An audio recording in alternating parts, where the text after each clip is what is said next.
Hello and welcome, one and all, to another episode of The Damage Report with me, John Idarola, and very lucky to be joined on this Tuesday, my last day here for just a little bit. We have a special guest. It's been too long. Contributor of Rebel HQ, as well as co-host across the network, Jackson White. Welcome to the show. Man, what's going on? It's so good to be here. It's always good to be on with you. And how cool is it to be on just before you depart for such a celebration and a good time? Exactly. We need to hold it down before the coup begins. I don't know if it's gonna be Francesca. I don't know if it's gonna be Jessica. One of them is definitely gonna make a power play. And I'm gonna have to fight for my show when I return. Perhaps they'll team up, But anyway, very exciting things coming to the show for the rest of the week. Jessica Burbank will in fact be taking over tomorrow, joined by J.R. Jackson. And then again the next day, but that time with Anna Kasparian. How cool is that gonna be? And then Francesca will be taking over as well, joined by Aaron Ryan, Dan from the internet. So a lot of fun stuff to come. For now though, it's me and you. We were just talking a little bit about your contributions to the network, what you do on the show and everything. And I think we've got a good rundown for you. We got a little bit of fun stuff, a little bit darker stuff, and then some apocalyptic stuff. So it should be a good show. Yeah, I think so. I think it will be. So. Okay. Well, before we launch into that, everyone, if you wouldn't mind hitting the like button and sharing the stream, that would be great. And if you want to send either Jackson or I or us both any comments, tweets, super chats, or anything like that, you can send those and we'll respond during our social breaks. But with all that said, Jackson, you ready to jump in this thing? Absolutely, I'm definitely ready to get into it. Let's go, especially with what I think we're jumping into first. So, we're gonna be starting off with that A block. Okay, cool. All right, perfect. Let's do that. It'll be a fun one. I'm sure most people, when they saw this news pop up, were like, "Yeah, I think John's gonna talk about that tomorrow." Anyway, let's jump into that. Rudy Giuliani, the former personal lawyer to former President Donald Trump, formerly appearing in the Borat subsequent movie film, has been informed that he is the target of a new thing, not a film this time, but a criminal investigation looking into his efforts to overturn the 2020 election. There's the Fulton County investigation going on right now in Georgia. They had been obviously talking about Rudy Giuliani for some time, but they are now focusing on him. He is officially a target. Now, pump the brakes a bit. That does not mean that Rudy Giuliani is definitely going to be indicted, or even that if he is, he would end up in jail. But it's not a good sign for Rudy Giuliani. And I want to let you know that it's not just me that's saying this, that this doesn't look good for him. Let's go to a few people who are in a position to know based on their experience. First, here is the former FBI Assistant Director for Counterintelligence on what he thinks this means for Giuliani. It means that the grand jury and the prosecutors are thinking, yeah, we're about to charge you. It's imminent, right? You are under criminal investigation, and your name is in the header of the investigation. You're one of the named subjects, and it's coming faster than you think. And look, his options are not good. If he claims attorney-client privilege, right? It's an admission that Trump told him to do this illegal stuff in Georgia. It's a no-win for him. And all the DA has to say is, well, okay, that's very interesting. First, your privilege doesn't extend to criminality, number one. Number two, we could stay away from what Trump said to you if you think that's privilege. Let's just investigate what you did all by yourself with Georgia officials in an attempt to unlawfully overturn the Georgia election. We're focused on you. So it's really a no-win situation. He's going to have to plead the fifth or incriminate himself. It's not looking good for Rudy right now. Yeah, so some of the ways that Rudy Giuliani might have thought he could wriggle out of this, those paths might not be open to him. Now, he is a particularly wriggly person. He's often covered with a sheen of hair grease. But in this case, I don't know that he's gonna be able to get out of this. That's somebody from the FBI, okay? They could still be biased, they could still be partisan. Let's go to someone who knows him particularly well. This is Rudy Giuliani's former press secretary, Ken Friedman. This is what he had to say. Listen, Rudy flew too close to the sun. He got too close to Trump, he got burned. He knows how DOJ works, he knows how the FBI works, he knows these are meticulous investigations. I know he's nervous. He could have flown to Georgia. He flies all over the world. So that's just a typical tactic to try to postpone the inevitable. Why do you think he's nervous about this Georgia investigation? Because he knows the truth. He knows he lied to legislators. He knows that he concocted this false elector scheme. He knows he lied for his client, and he knows we all know. Kick the can down the road. I think at this point in his life, his goal is to die a free man. That is dark. And also looking like even that as a goal, that's a pretty low bar for the end of your life. Not entirely sure that he's going to be able to add that to his bucket list. But Jackson, what do you make of this? How worried are you for Rudy Giuliani? Well, in terms of my concern for him, I don't really have any. But outside of that, I think his attorney really nailed it when he said that he flew too close to the sun. He got too close to Trump, because ultimately all that happens with people like Trump is they get burned in the end. And Rudy Giuliani's in a position such that the GOP, or really any major organization, continuing to defend his name and his brand and his honor really is of no long-term benefit, which is a terrible position for Rudy Giuliani to be in. So, for him to have gone, and I mentioned this off air, for basically him being the guy who crumbled the mafia from what it was to what it is now, to him now just being a cheap crook that's, out on a limb that nobody's jumping to save. Well, that's just the irony of life and the comeuppance that he's gotten for himself.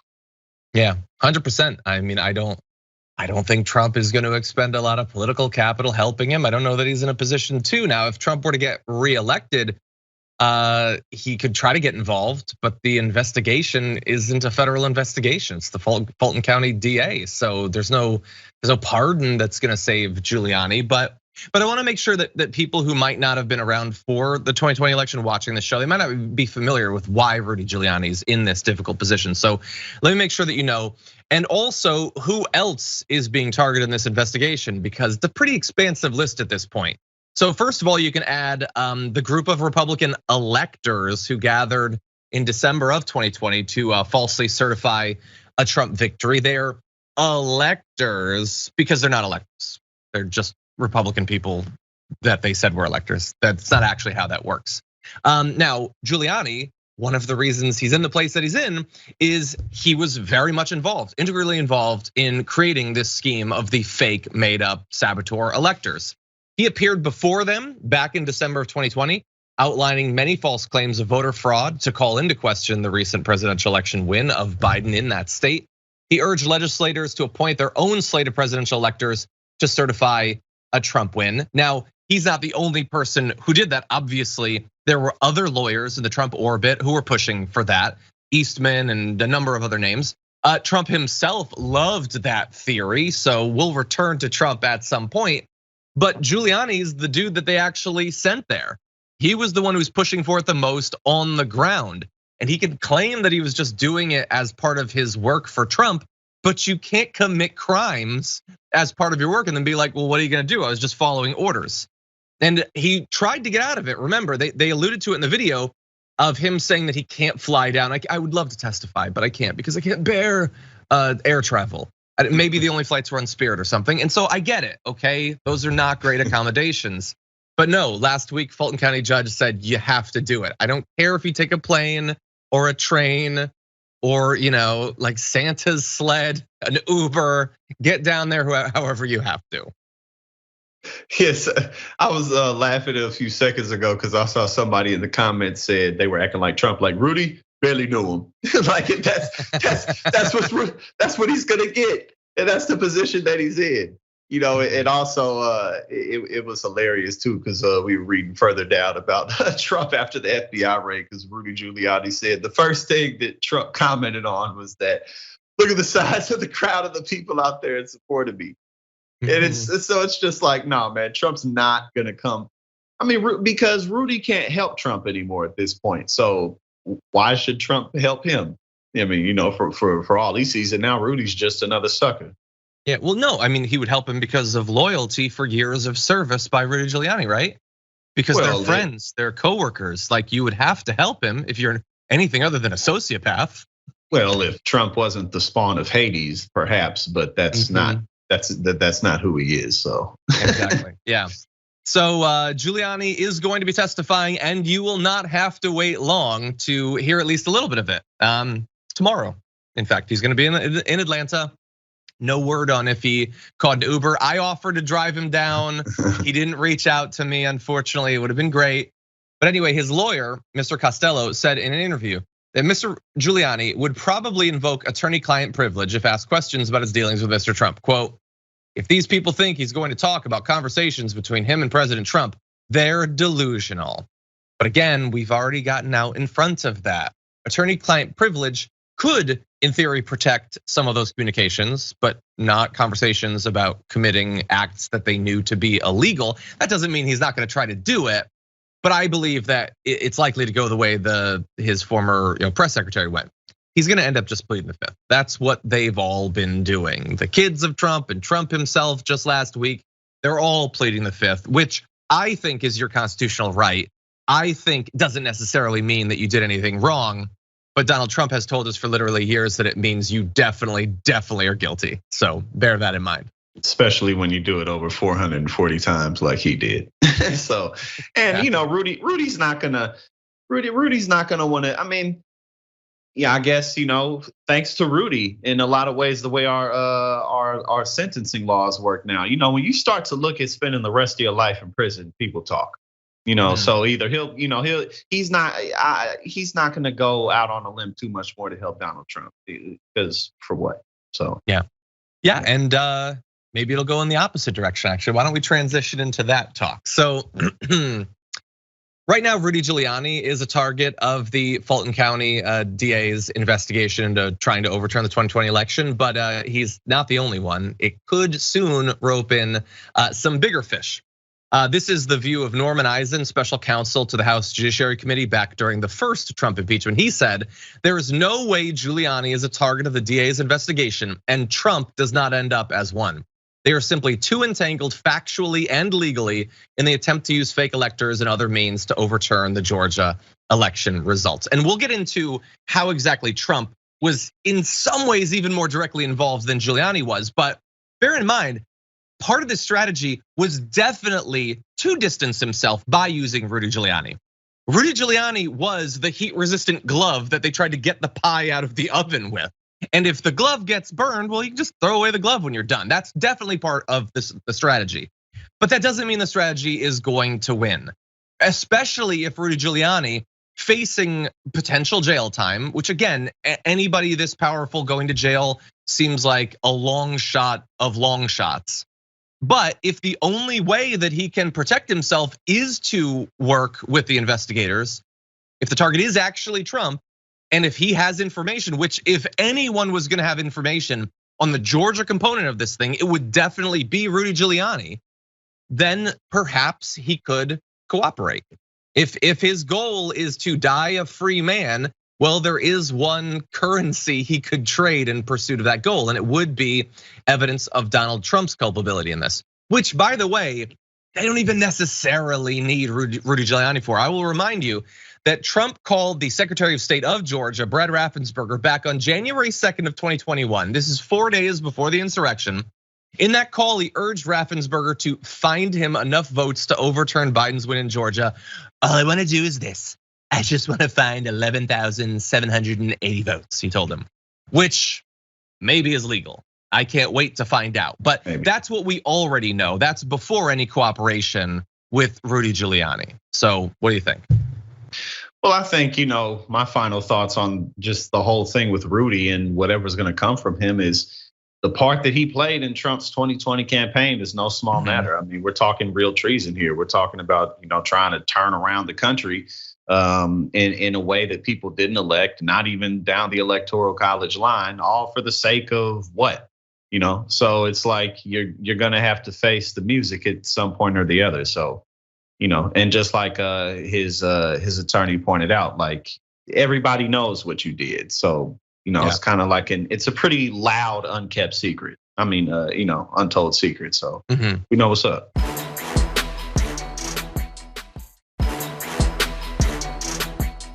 And that's not the only additional person who's involved in this. You got Rudy, you got the electors, you got Donald Trump, maybe. Stay tuned, we'll find out. You have one other person. As Giuliani faces the possibility of criminal charges, Senator Lindsey Graham is being legally compelled to give testimony about his involvement there in Georgia. The district attorney there wants to question Graham about phone calls he made to Brad Raffensperger in the weeks after the November 2020 election. It wasn't just Trump, but it was probably innocent, right? Well, during their conversation, I will remind you, Graham asked Brad Raffensperger whether he had the power to toss out all mail ballots in certain counties. That is what Raffensperger told the Washington Post back in an interview shortly after the conversation. He said Graham appeared to be asking him to improperly find a way to set aside legally cast ballots. Well, that is one interpretation of the request for you to throw away ballots in certain counties, but not others, probably chosen randomly, probably not chosen to advantage Trump. Now, that's worse than what Trump did, right? I think we can all agree that Trump was like, hey, could you find me some ballots, which is definitely unacceptable. But Lindsey Graham saying, take the ballots you have and toss out the ones in Democratic counties. Let's keep it real. That is so obviously unacceptable for a sitting US senator to do, to use his position to pressure a Secretary of State to overturn the results of election. I think we can all agree is totally unacceptable. And supposedly he is going to have to testify. Now, he was supposed to earlier, he just refused to comply with it. Now a judge is saying he has to. So in addition to Giuliani testifying tomorrow, perhaps soon Lindsey Graham. And let's not forget as well, Lindsey Graham was one of the leading Republicans when Trump was running in 2015, who said that if we let Trump into the party, he's going to destroy it. Yeah. So for him to actually to have played such a key part in that, it's just funny how this all works. But again, like you pointed out, it's absolutely worse because Lindsey Graham, love him or hate him, he's a competent person. He knows what he's doing. He's not Donald Trump in terms of just like their mental capabilities. You know what I mean? So 100% this is worse. But what the irony for him to have said that and then to have done this. Yeah, again, look, actually doing an investigation of a sitting US senator isn't as unprecedented as of a president, but it is still rare. And so, with any of these people, like it doesn't fundamentally matter how bad it looks. It matters how bad it looks, plus will they actually do something about it? Now, thankfully, the DA in Fulton County seems to be willing to take this farther and more aggressively than Merrick Garland generally is, for instance. But still, we can't take it as a given that there's going to be a serious investigation. We will have to wait to find out. But I want to do one final thing. I want to remind you of sort of the stakes and how insane this entire plot was, the Georgia component of it. Because what Trump and Giuliani and Graham and others, but mainly them, risked, the electors too, is in theory at least jail time for trying to overturn the results of Georgia. They risk potentially massive fines, not being able to run for office again, or literally going to jail in an incredible long shot effort to overturn the results of Georgia. And in case it's not obvious, can I remind you what would have happened if they had succeeded? Let's say that they had actually done it. They had been able to overturn the results of Georgia. Trump still would have lost. It wouldn't have been close. You had to do this long shot in like 4 different states, you doinks. Like imagine being Giuliani and going to jail in a futile effort to overturn one state so that maybe they would do a little asterisk on the electoral count vote on Wikipedia. Biden still would have won comfortably. It wouldn't have changed the results of that. And you're risking going to jail, you moron. But they do it. That's the loyalty they give, Jackson. It's never repaid, but they're always ready to give it.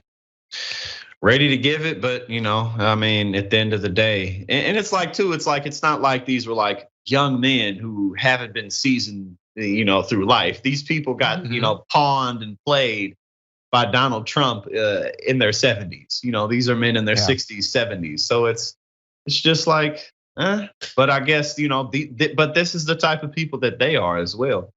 So, I guess at the end of the day, all this was Wheelin and Dealin until it finally caught up to them, Yeah, 100%. So Yeah, we're not going to dive far into this next detail. I just want to let you know, like you might think, well, you've been talking for 15 minutes about this. You're really going into no, like this is broad brush. There are so many details that we don't have time to dive into. Yesterday, newly released court records revealed details of another aspect of this I didn't even know about. That is a forensics team working with lawyers aligned with Mr. Trump successfully gained access to critical election infrastructure in Coffee County, Georgia, which sounds delicious, obtaining information about voting machines and software. This is the first confirmation that the rural county's electoral system had been breached by an unauthorized outside group. These idiots. Again, Trump at least was smart enough that he had his lawyers work with a forensics team that is breaking into election infrastructure. But like, how many crimes are you gonna pile on the crime pile? It's so big, it's gonna fall over and potentially bury you. Yeah. Perhaps this, the litigation will just be dragged out until Trump dies or something like that, because there's so many cases against him. I mean, like literally, there's no way that all the cases against him are gonna be able to be, completed, within the next year or two or anything like that. This is gonna go on and on. There's gonna be more stuff that's gonna be dug up that we're gonna be like, what? Like, so I'm ready for it. Yeah, okay, hold on. Necro says, I heard you like crime, so I added some crime onto your crime so you could crime while you crime. Okay, well, with that, we're gonna take a break. When we come back though, that's Georgia. That's all the crimes in Georgia. How would you like to hear about some crimes taking place in Florida? We'll get to that after this.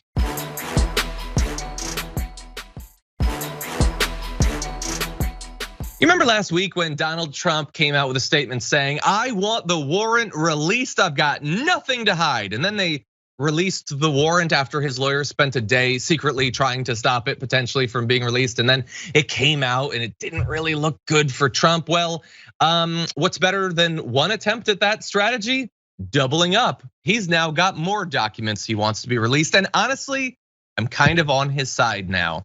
He truthed, there is no way to justify the unannounced raid of Mar-a-Lago, the home of the 45th president of the United States, who got more votes by far than any sitting president in the history of our country. What a weird thing to focus on right now. By a very large number of gun-toting FBI agents and the Department of Justice. But in the interest of transparency, I call for the immediate release of the completely unredacted affidavit pertaining to this horrible and shocking break-in. Also, the judge on this case should recuse. I don't even like which judge. The judge who did the warrant, he's done. He did that already. What are you talking about? The judge who's eventually going to preside over your trial or whatever. You don't even know who it is yet. How could they recuse? Pick a judge, Trumpy. But anyway, his overall point is the entire affidavit should be released, completely unredacted. And going into this, I kind of feel like, yeah, it'd be nice to have more information. Now, they're being defensive about this. They don't necessarily want to release it, despite releasing the warrant. They say that the government's reasoning for searching Mar-a-Lago, if it was fully revealed, if the specifics were revealed, then it would serve as a roadmap to the government's ongoing criminal investigation. They say that at this juncture, it would cause significant and irreparable damage to this ongoing criminal investigation. They say the redactions are necessary to minimize harm. It would not serve the public interest. So, a little bit torn. I want to have the information. I think it would be, I think it's important in terms of people understanding whether this was merited, and if it was merited, how bad it was, that they have as much information as possible. But at this point, considering what we already know, I'm trying to come up with an argument for Trump to want it revealed that isn't entirely, it would help him and his allies to go after this case that they're putting together. And in particular, potential witnesses, other people that they're talking to. If that was to be revealed, well, Donald Trump loves little in this world more than tampering with witnesses and trying to intimidate them. So I don't know, I'm a little bit torn, Jackson. What do you think about this affidavit? I mean, I think that go ahead and release the information. I mean, that's just more information for people, whether it's your supporters or not, to have on what's going on with the case, what your involvement was. But I think what's more important about this whole thing is that Donald Trump, and you go deeper than whatever the law is, but Donald Trump has been asking for this, has been asking for this trouble his whole life, literally his whole life. And it's just coming back to him. So whether or not he releases this affidavit or not, whether or not any more comes out, it's all piling up. And the irony of it all, well, I don't know about irony, but what's crazy about it all is that he still may be president in 2024. I mean, it's not impossible for that to happen. But if it does, what good would it really be? Like, how effective is he really gonna be as he continues to bleed off all these real assets that he has? So it's like at the same time, he still holds so much influence in the Republican Party. He's just a man. You know what I mean? And after a while, someone like Ron DeSantis or someone who's just stronger is gonna have to take his place. And that may be before, sooner than later. Who knows? We'll see. Yeah. And that would be so in the interest of the Republican Party if they could just finally boot Trump out. Because DeSantis, I think Trump is, at least at this point, looking to 2024, if it's him and if it's Biden, it's at worst for the Republicans 50-50. I feel like DeSantis would shift that at least a few percentage points. They'd get all of the crazy stuff that they like. There would be endless high profile attacking of trans people and denying that slavery happened and all that fun stuff that they love so much. They would definitely get more tax cuts. Like, they'd get everything that they want. It's just fear of reprisals from Trump, I think, at this point. Reprisals from Trump, and I think on somewhat of a level, fear of just admitting to your own BS and that you need to move on. So much of how people operate in groups and just human nature from a sociological perspective really just boils down to the ego of the individual. It really does. So, a lot of these people who are still diehard with Trump, it's like, exactly like you said, Ron DeSantis, they get everything that they say. He's the guy who's next. I mean, we know that. But, they to move on to him now would be a better long-term benefit for the party. But you still got all these people who have these personal discussions in their lives, they have these personal arguments. A lot of their friends and family may have stopped messing with them because they were so stuck on these crazy ideas, and they're just doubling down with it. So, a lot of the time when people make the, move in mass groups, it often just comes down to individual ego issues. Sure.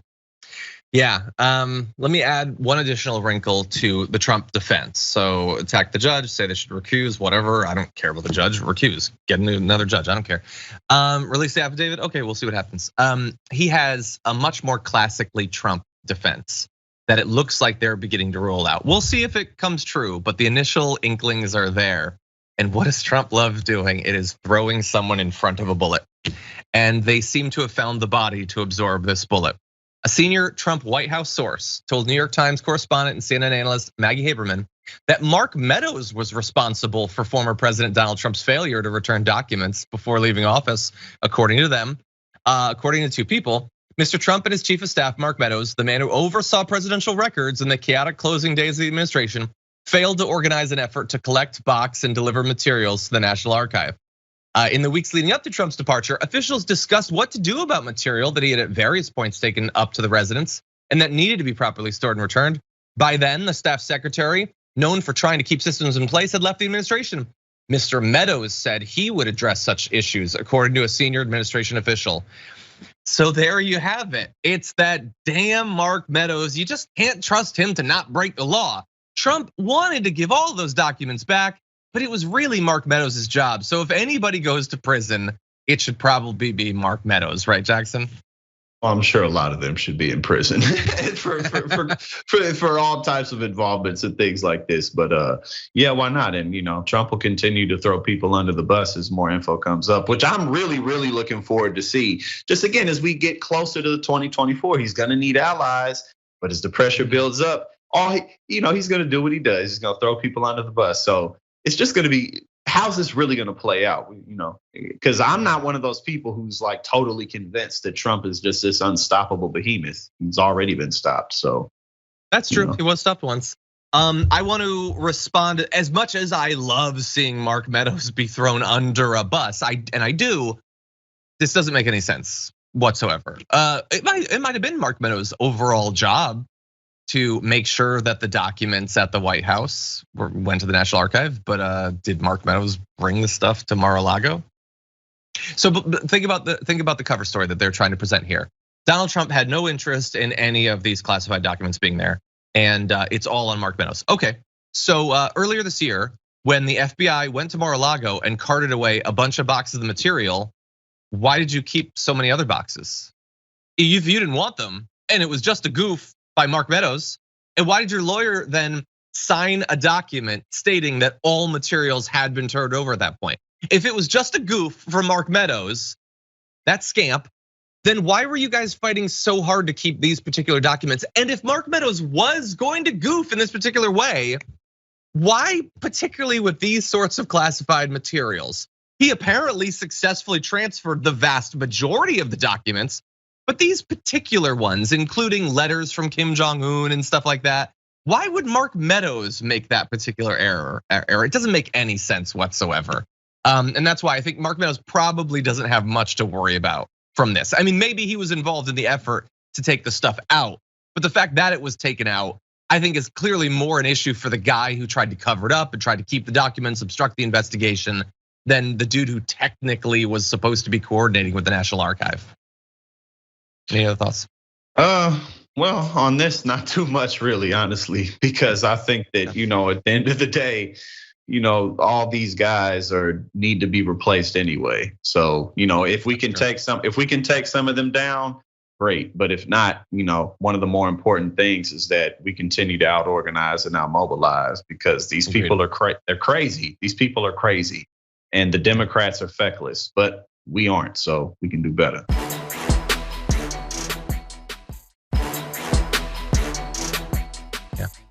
Well, speaking of organization and crazy people, we're gonna transition to our C block in just 1 sec. I think this might be your favorite story of the day. Okay. Let me just briefly acknowledge Ayalana, 19 months with us on Twitch. Thank you. Says it finally happened. A sister caught COVID and her baby, and now working through the rest of the family. Oh geez, hope that they're okay. Talon's been here for 27 months. Says this is for deactivating the Jewish space lasers that has fried the GOP's brains. Oh God. Anyway, Quill the Queer has been with us for 19 months. Has just finished my poll worker training in Florida. Don't forget to vote in the primary on the 23rd, next Tuesday. Thank you for that heads up. Steph Mont's been here for 25 months. Says almost 6 years as an activist member on the website.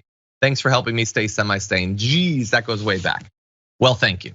And with that, we've got something kind of scary, but also kind of fun. So everyone buckle up as we jump into this video. That I'm here as the Queen and Commander-in-Chief to observe, to make sure whatever process is being done, it's done fairly, and whoever is arrested by the citizens is given respect, dignity, and honor. Yeah, very good. So that's it? Very good. I'm here to make sure it goes over peacefully.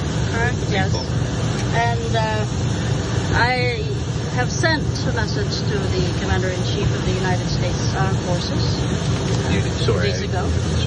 I sent a message to the US Commander-in-Chief 2 days ago, letting him know that I'm here and that I'll be here. Right. And that I requested for a backup to make sure this process goes peacefully. Thank you so much. For the people.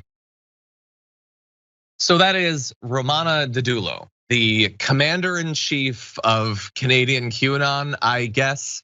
An alien, as we'll get into, someone who can personally communicate with Joe Biden to get backup, I guess. And this story is already wild, but it gets wilder. You saw her there talking in that video about how the citizens are going to put people under citizens arrest. Specifically, they're going to arrest a bunch of cops. So when a bunch of QAnoners decide that they're gonna go arrest the cops, how do you think that's gonna go? Well, if you're a member of the group, oh, it's gonna be great, everything's coming up QE. But no, they ended up getting kind of manhandled by the cops. So the actual footage, which is out there, I found to be a little bit rough. Maybe we can play a little bit of that. Yeah, you'll see they continually say that they're gonna put them under arrest and then they get dragged down. The cops seem to have this thing about pulling their shirts off, which I found to be a little bit weird. But yeah, cops, whether in the US or in Canada, they don't be like when you give them a dirty look. When you try to place them under arrest, they're not going to play along with your little fantasies. But I want to give you more information about this individual because she is a character. Romana Didulo has built a sizable following out of the QAnon community by convincing people that she's the true leader of Canada and is waging a secret war against the supposed pedophilic cable, as Marjorie Greene says, of globalist leaders like Trudeau or Joe Biden. She brought 30 of her followers to Ontario to do these citizens arrest over, well, what do you think? Like COVID mask mandates and stuff like that. So by the end of the day, one of her followers had been charged with 2 counts of assaulting police. A second was facing charges of mischief and resisting arrest. Charges of mischief are my favorite charges. They're by far the funniest. But anyway, they'd been super excited in the group for this, spreading memes and chatting about it and everything. She told her followers, of which she has 60,000 just on Telegram, who amongst you are prepared and ready to keep your city safe, peaceful, and secure after you've peacefully arrested Peterborough, Ontario police? Well, her followers, some of them are being locked up.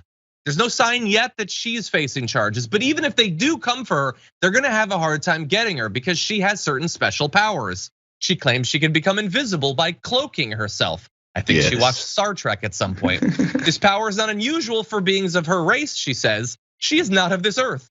She is a member of a highly advanced alien race, an Arcturian, an alien being with special celestial powers. Now, I searched for Arcturian on the internet because it sounded vaguely like one of the aliens from Star Trek Voyager, and it might be based on that.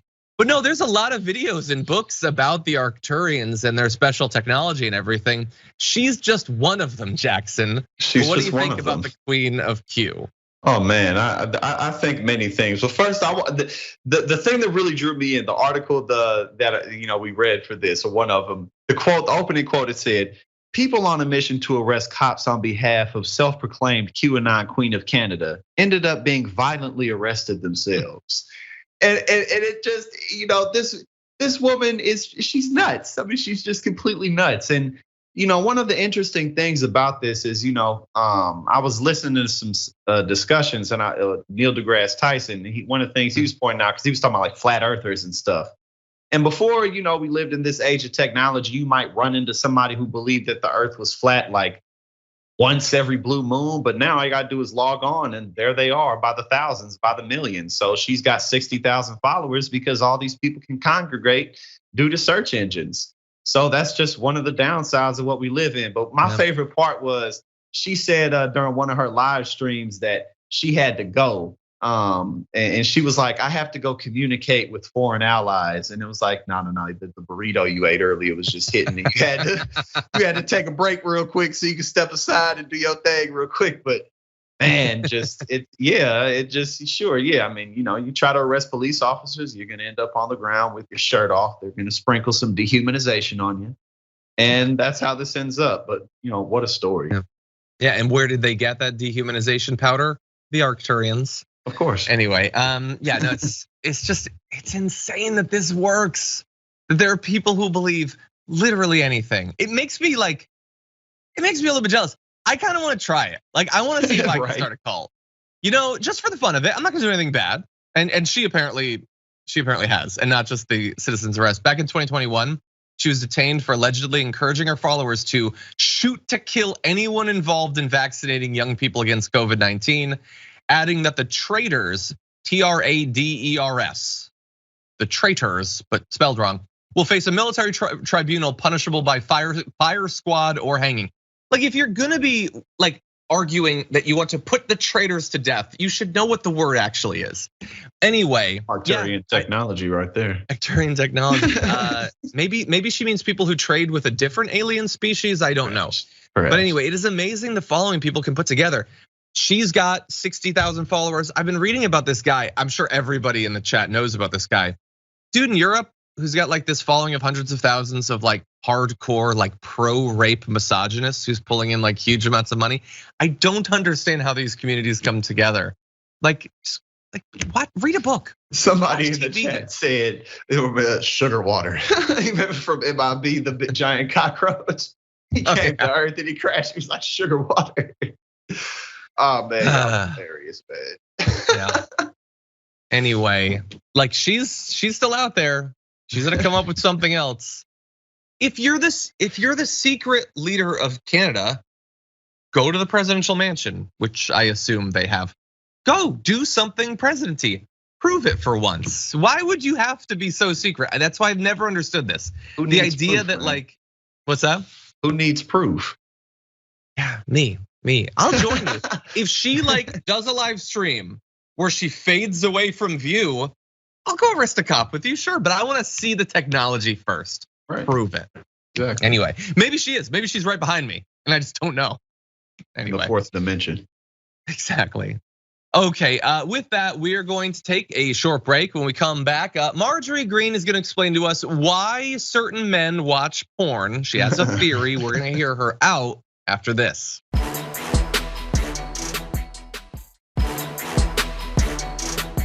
Okay, with that, I think we can have a little bit of fun to close out this hour. Marjorie Greene has a theory about why men watch porn, and it's not the obvious, indisputable reasons why they clearly watch it. No, she thinks it's because white men are persecuted or something. Listen to this. One of the things I got attacked about, I think it was even before I was sworn in as a member of Congress, it was over a statement I had made a while back or a couple of years ago, is that I believe that white men are the most persecuted identity in America. And that's a bold statement to make, but I'll break that down for you. And the reason why I say that, and many people have a hard time in life. I mean, that's just life. We all struggle, right? There is no one that has a free pass. Life is a struggle, no matter who you are, whatever your identity is. But let's talk about why white men and young white men in particular are really, you guys are put bottom on the list of so many things. And it started a long time ago. It started even back when I was in school. So we're gonna get to what Marjorie Greene had to say there. I don't want to be the bad guy. Maybe I'm the only person. I don't know if we can bring back up without audio just like 10 seconds of that video. I don't want to. Just watch the co-host and you tell me if while she's talking about pornography, if it's a little bit weird or suspicious in any ways. Why is he like moving back and forth in that rhythmic way with that dead look on his face as he stares at her image?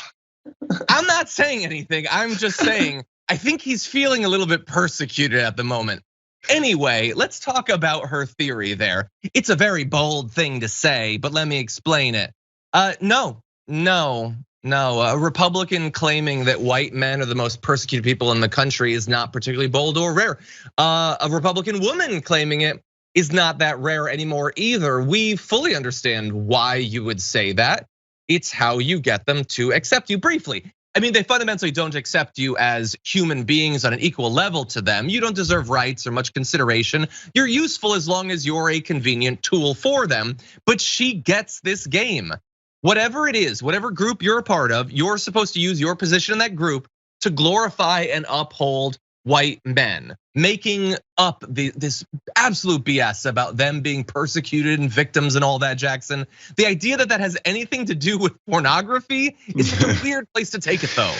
Well, it's always so crazy when people, pretend, whoever you are, that you're not highly driven by sex.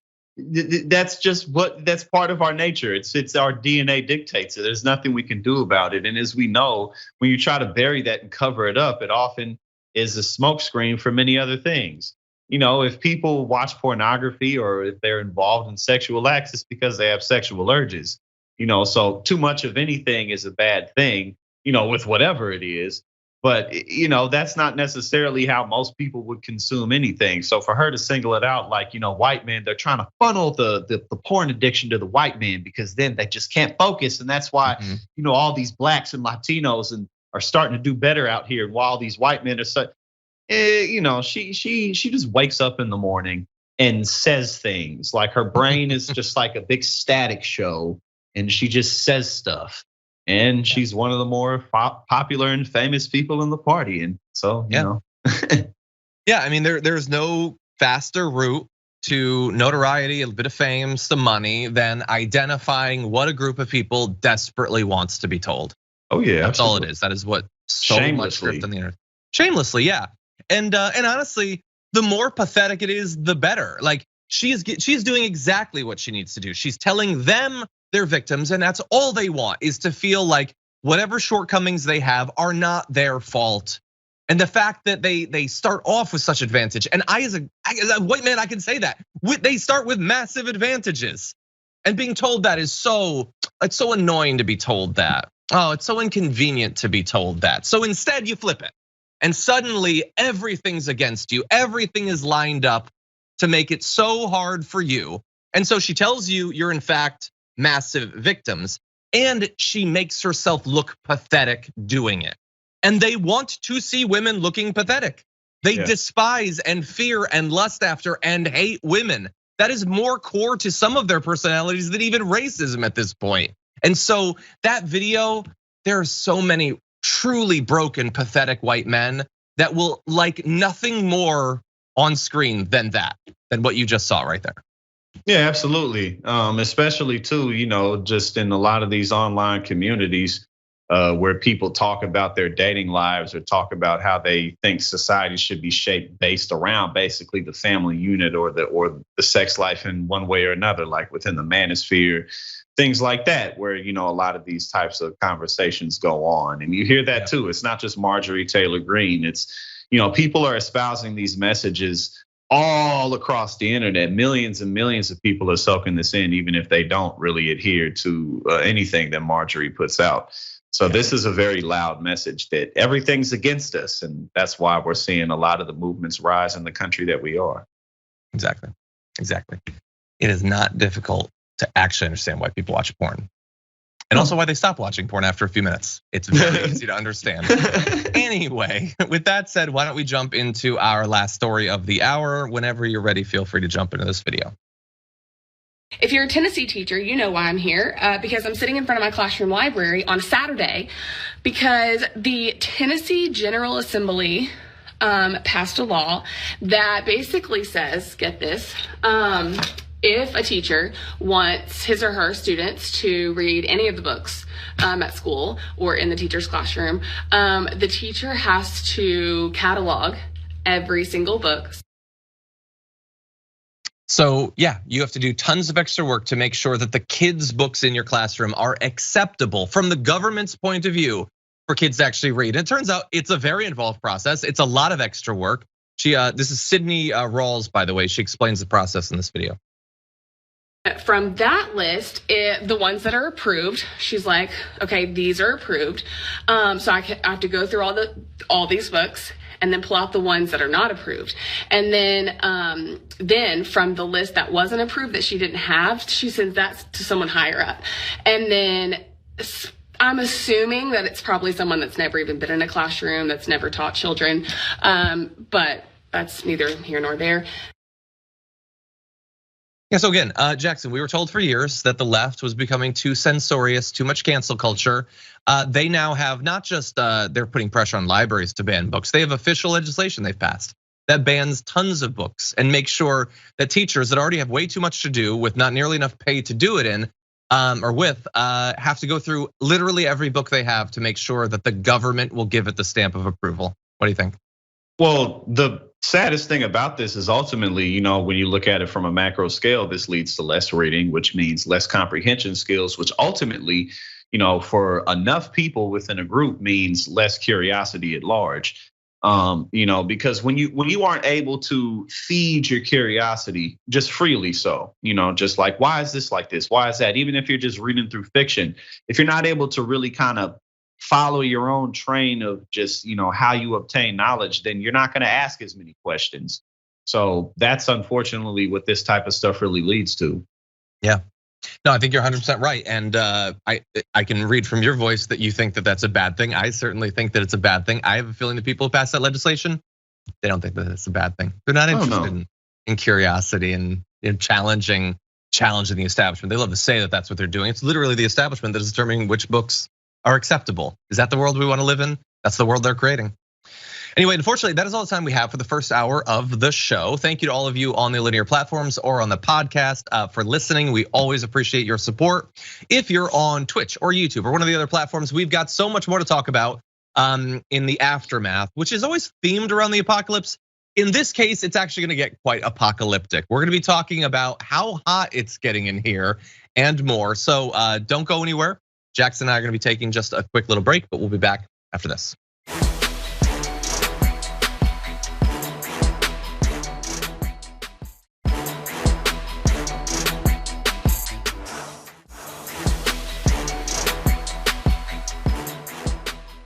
Thanks for listening to the full episode of The Damage Report. Support our work, listen ad-free, access members-only bonus content, and more by subscribing to Apple Podcasts at apple.co/TYT. I'm your host, John Adarola. I'll see you soon.